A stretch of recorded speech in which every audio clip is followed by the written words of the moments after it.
I'm telling you, she's a bully. What's up, everybody?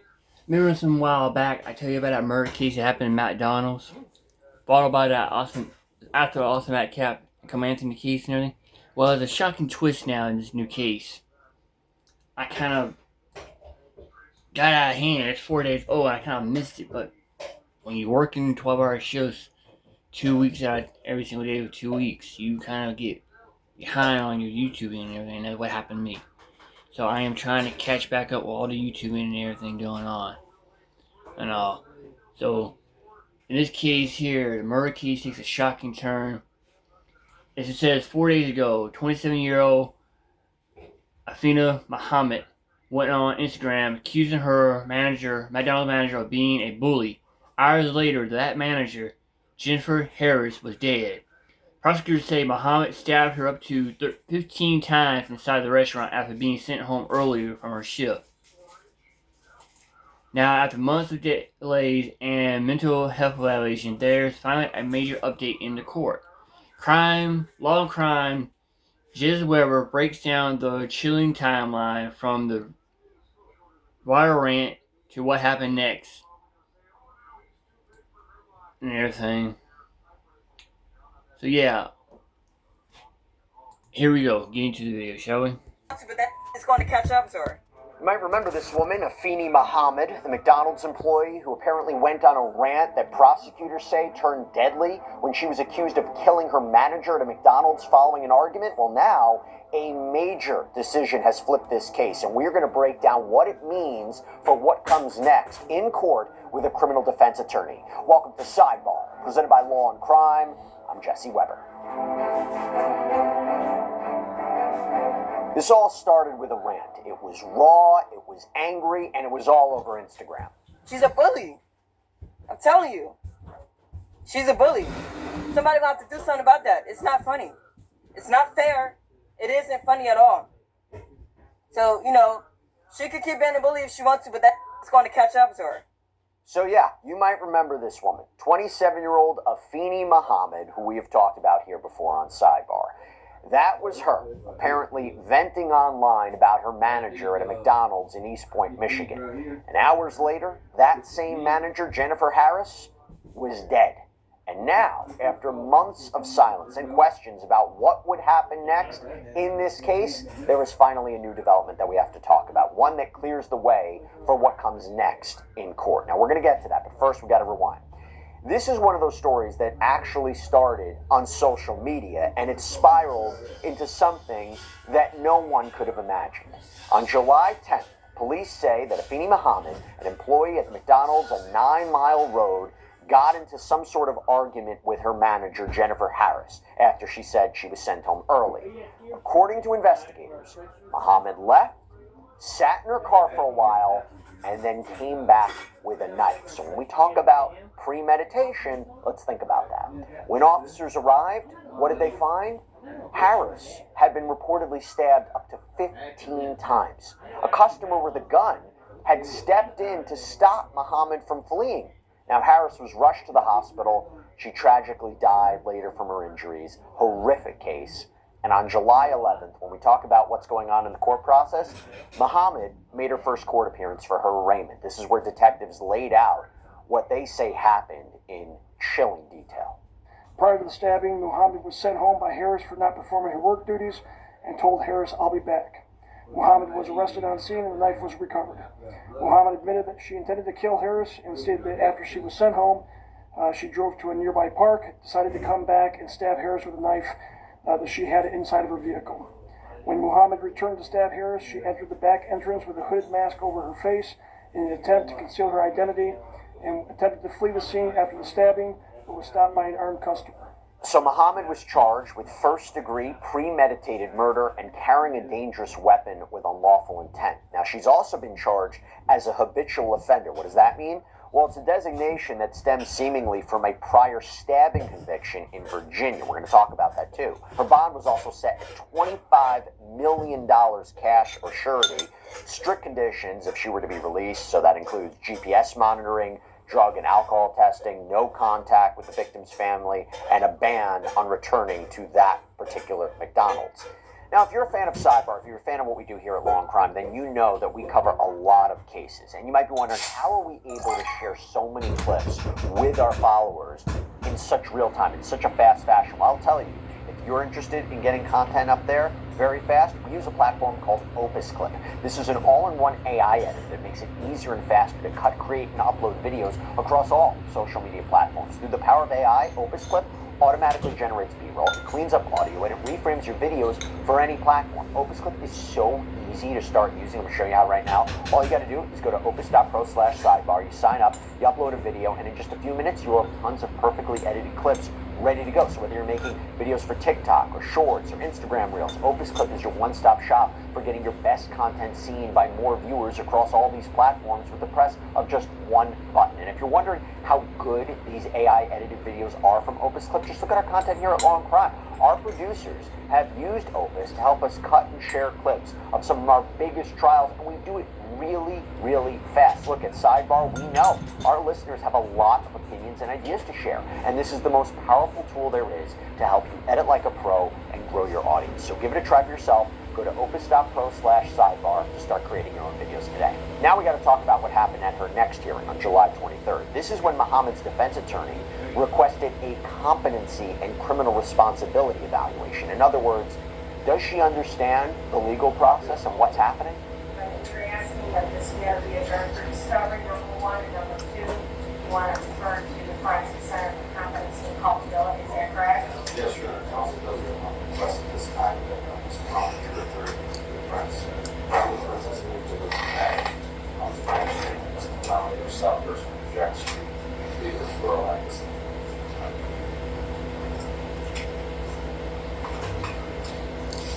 What is the factual basis of the relying on the referral? Your Honor, based upon my observations of the case and reviewing the case, specifically the issue reports, my observations of the fact with Mr. Muhammad, I need to check those two boxes.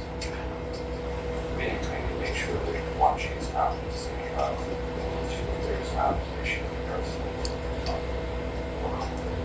to So this meant that the case would pause while doctors, evaluators would determine whether Muhammad really understood her charges, whether or not she could assist in her own defense. We actually spoke with forensic psychiatrist Dr. Daniel Bober about what evaluators look for in these situations, what it really means to be competent to stand trial. This is what he had to say. Competency is a moving target. You know, someone can be competent one week and they can be incompetent the next week. So in the United States, competency is determined by a U.S. Supreme Court case, U.S. v. Dusky. And essentially what that case says is that you have to have the ability to work with your attorney, to collaborate with them, and have a rational and factual understanding of the charges against you.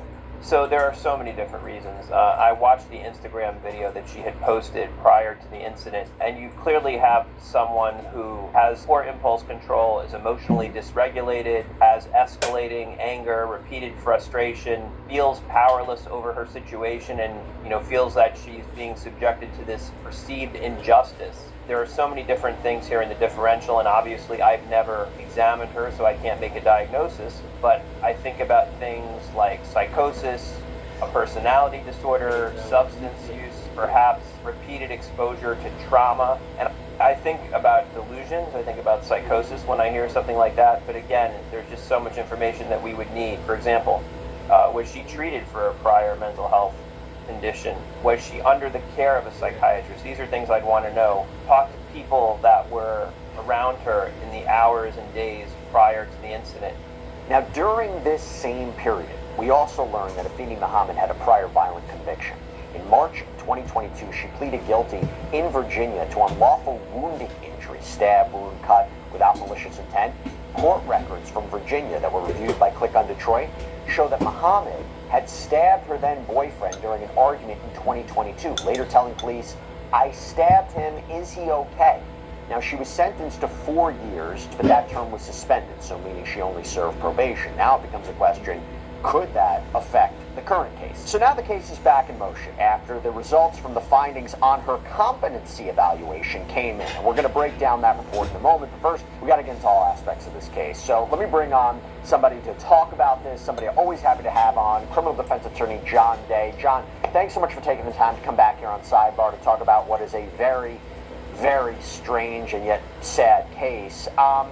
From a prosecutorial point of view, maybe even a criminal defense point of view, what do you think the strength of this case is? I mean, you have this social media post, you have a potential eyewitness who allegedly stopped the defendant.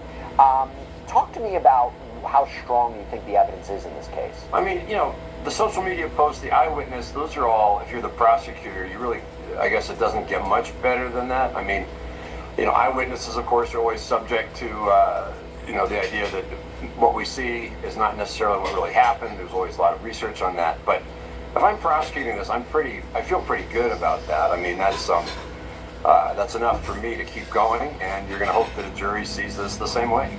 Now, we'll talk about mental health in a second, but looking at this, if we build up the narrative that she was angry at her manager, she had this, it was fuming for quite some time. But how does the law separate between, let's say, an emotional impulse, maybe in the heat of an argument, even though she allegedly stepped out, came back in, and premeditation? Or is it just a very, very thin line? Well, premeditation can occur in an instant, and that's what prosecutors are always trying to convince a jury when they're asked to step down a charge in a homicide case. I mean, it's the premeditation, it's the what was going on in that defendant's mind, what was leading up to that. It could just be a snap decision, but in the right circumstances, you can have premeditation that occurs in that snap decision moment. And so it's the idea that there's a backstory. Okay, this is not just a chance encounter, road rage type homicide. There's a backstory. There's something going on. And if you're the prosecutor, you want to hammer that home for the jury. You want to say, look, this is what was building. It's like turning on a tea kettle and eventually the steam explodes, and that's what was happening here. And so the prosecutors are going to look at the backstory, they're going to try to build it up, they're going to try to put a foundation together so the jury understands really why this occurred, even though it was, obviously it was a horrifying situation. In the eyes of the prosecutors, there's a reason that this happened, and jurors, we're going to explain to you why. And from a legal point of view, how does a prior conviction, like Muhammad's 2022 stabbing case out in Virginia, how does that influence either the current charges or potential sentencing if she's convicted? Right. Well, clearly it's not happening in a vacuum. I mean, this is not a situation where it's an aberrational, at least in the eyes of the prosecutor, in the eyes of the state. It's not an aberrational thing. It's something that there's a history. She knows full well what happens when you take a blade to a human body. She's experienced that before. So at the very least in sentencing, it's going to play a huge role. And of course, a lot depends on what gets in, what the judge lets in front of the jury. But the idea that this is someone who's not, who has a familiarity with what happens when you take an instrument like that, a deadly weapon, and you apply it to a human body, in the eyes of the prosecutor, she fully knew what was going to happen.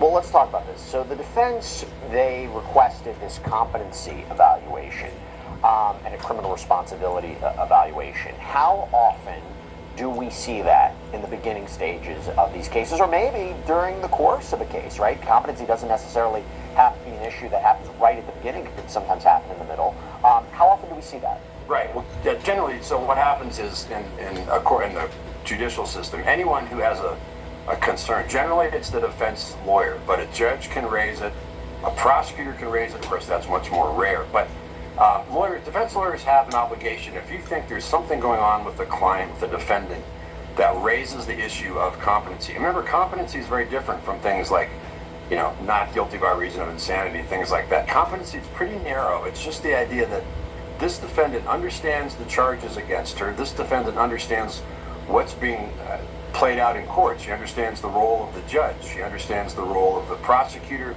She understands the role of the defense attorney.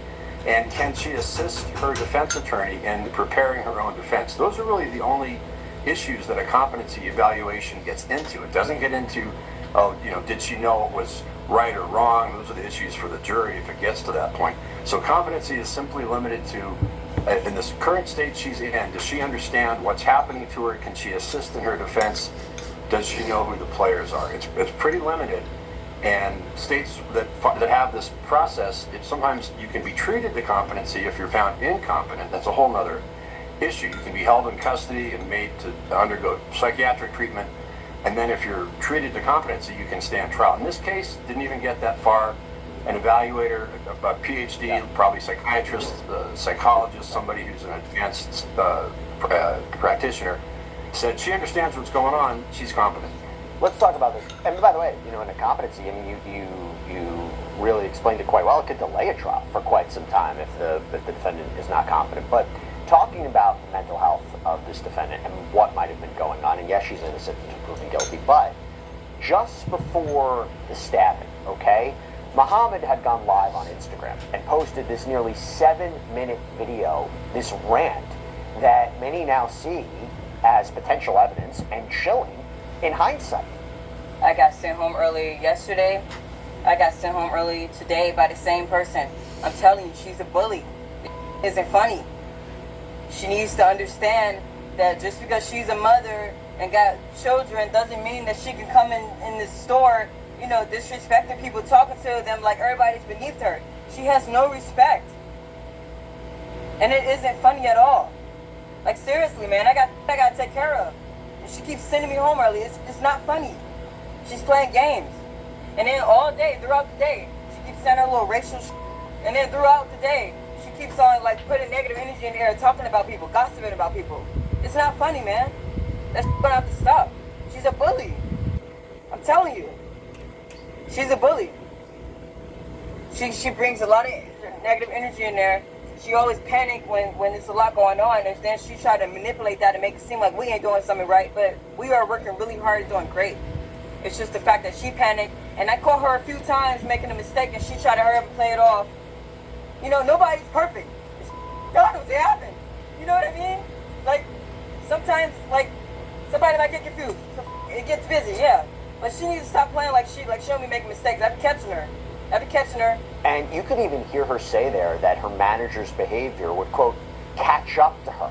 And hours later, that grim prediction came true. I mean, if you listen to the allegations. John, I just want to highlight that point one more time. Any way defense attorneys can make sure that doesn't come into evidence in a criminal case? Because if you ask me, that could be a slam dunk for them, for prosecutors. A slam dunk for them is the way to put it. I mean, I racking my brain here to think about how you keep that out as a defense lawyer. I mean, what is it? It's evidence of premeditation, and not just premeditation in a few moments before a stabbing, but it's evidence of premeditation long before that. And we actually took a couple of instances we've seen that, these assassination attempts on President Trump, where the alleged assassin or the convicted assassin says things on social media about what they want to do, situations like that. We see that a lot where somebody posts something on social media. That gets back to the issue of competency, though, because if somebody is saying, I'm going to do this, are they in their right mind? If you're in the defense team, you want to say, look, this is what was going on with this person, so clearly they were not stable, and you want that to feed into the issue of competency if you're trying to defend it. But at the end of the day, and in the final analysis, having a social media post where you make those kind of threats, even if it's not a specific threat, that's part of the whole, the penumbra of what you're going to present to the jury. You're going to say, look, this was set in action a long time before, and she completed the plan. So take that as a promise or a threat, and she fulfilled the threat. Yeah, I want to go back, though, to this development in the case regarding mental health. And after several delays, there was, by the way, a review hearing in early September, while doctors completed their evaluation. Muhammad was back in court, on October 8th. And this is where the judge confirmed those findings. The court is in receipt of a report dated September 17th, 2025. And it's my understanding that both the defense and the prosecution stipulate to the September 17th, 2025 report, which opines that Ms. Muhammad is competent to stand trial. Is that correct on behalf of the people? That's correct, Judge.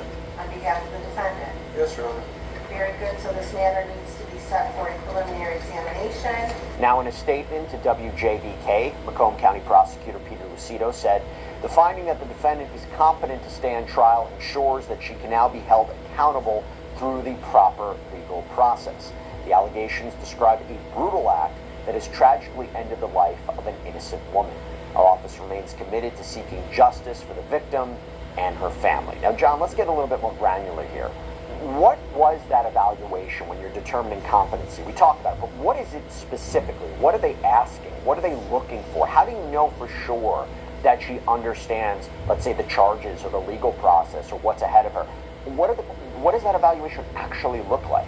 Right. Well, it can be not necessarily, an exhaustive, comprehensive mental health evaluation. It can be an evaluator sitting in a room with this defendant and sometimes with the lawyer present and asking very specific questions about, do you know, starting off with things like, do you know where you are? Do you know what day it is? Do you know who's president? Do you know your birthday?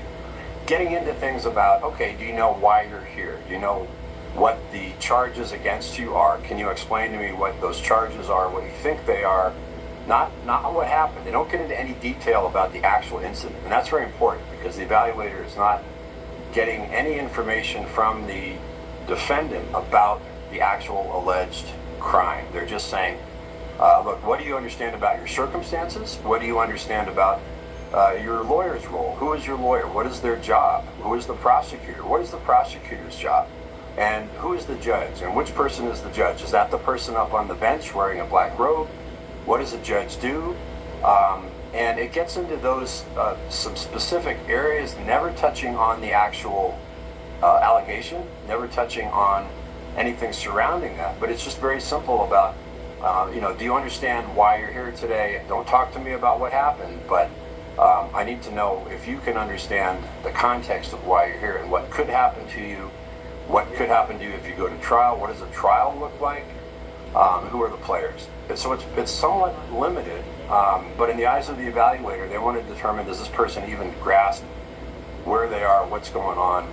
And the people who are found not competent often have just absolutely no clue about any of these things, and that's because of the wide range of mental illness and various things that can affect the evaluation. But evaluators generally are also very well trained in trying to determine who is malingering, who is making stuff up. They can see through any kind of falsehoods or dissembling that a defendant might engage in. And so that's one of the other things. A good evaluator knows when they're telling the truth, essentially, and when they're putting on a show. And to be clear, this may not be the end of the conversation regarding competency. There are cases where somebody could be found competent. Something happens during the course of the case, the criminal process, even maybe before trial, where there's a question of competency once again, right? I mean, what could happen? When would an attorney say, wait a minute, court, we're having a competency issue once again? What would be some red flags? Right, and that can happen. I mean, again, if you're a defense lawyer, you have an obligation. Every state in the nation has a code of conduct for lawyers that say if you have an obligation to represent your client, and if you have a belief, a good faith belief, it can't be something you're trying to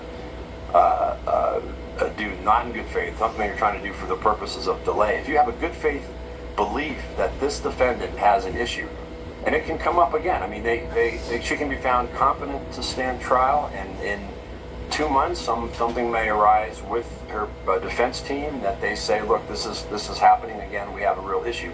And what the competency does is it stops the clock. Okay, so as soon as it's raised, generally a judge will consider it, and if they think it's legitimate, that's another filter. A judge can say, no, I'm not going to agree to another evaluation, but that's pretty rare. The judge will stop the clock. The evaluation will take place. It can be, a month, 2 months, 3 months. But once the evaluation is in, then the judge will say, okay, we're going to have a hearing. We're going to go through all this.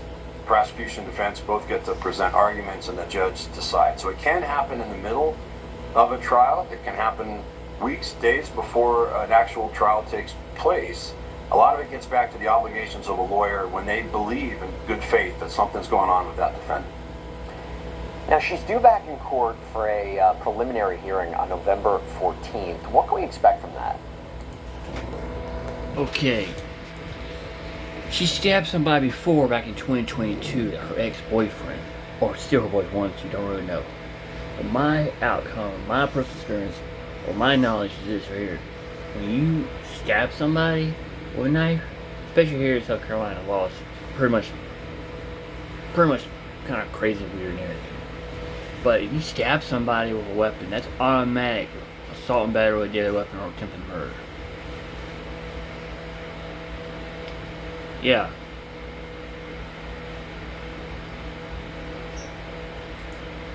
So yeah, it makes some kind of sense what it's saying. Legalized. Oh yeah.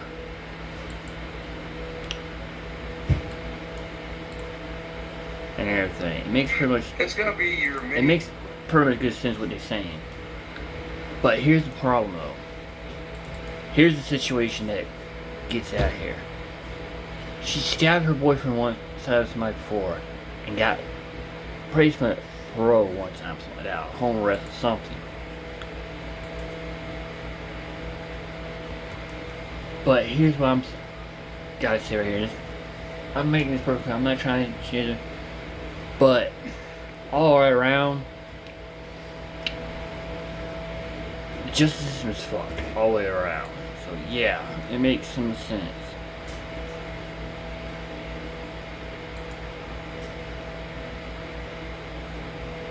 So yeah, it makes.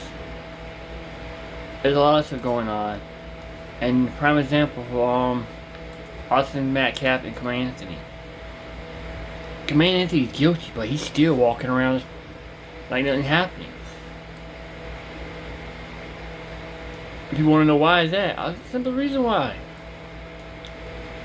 The justice system is fucked up. The justice system is corrupt, is wrong, is evil, and people are not taking responsibilities for what happened. They basically given Command Anthony and his other shit going on a free pass in my book. So there's a lot of stuff added up to it. There's a lot of layers, a lot of BS, and a lot of red tape going through and everything. So yeah, it's kind of hard, but this is just how it is.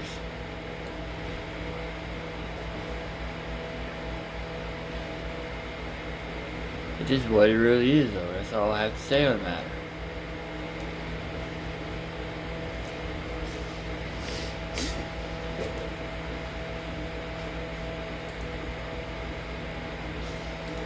So anyway, let's get back to the video right here. Get some more input, shall we? Trial cause hearing where the prosecution gets to present just enough evidence to get over the probable cause hurdle in front of a judge. It's sort of the first glance that the defense has as to some of the key witnesses in the prosecution's case. We get a lot more information at these kinds of hearings. Sometimes they get waived when the defense team decides, there's no benefit to us here, let's just move forward. But a lot of times, if you're the defense lawyer, you're going to get a lot of discovery out of this. You're going to get a lot of statements. You're going to get a lot of information about theories